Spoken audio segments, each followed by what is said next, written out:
Terima kasih penghargaan saya kira suatu saat ini akan menjadi studi kasus, banyak negara akan belajar ke kita. Presiden Prabowo Subianto menyinggung inflasi Indonesia yang saat ini berada di bawah angka 3%. Menurut Prabowo, cara Indonesia mengendalikan inflasi ke depannya bisa ditiru oleh banyak negara. Saya minta mekanisme ini dilanjutkan, Mendagri teruskan ini.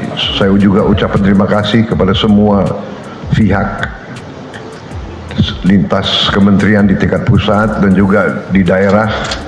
Tutur Prabowo dilansir tayangan YouTube Sekretariat Presiden, Selasa, 10 Desember 2024. Terima kasih penghargaan saya kira suatu saat ini akan menjadi studi kasus, banyak negara akan belajar ke kita.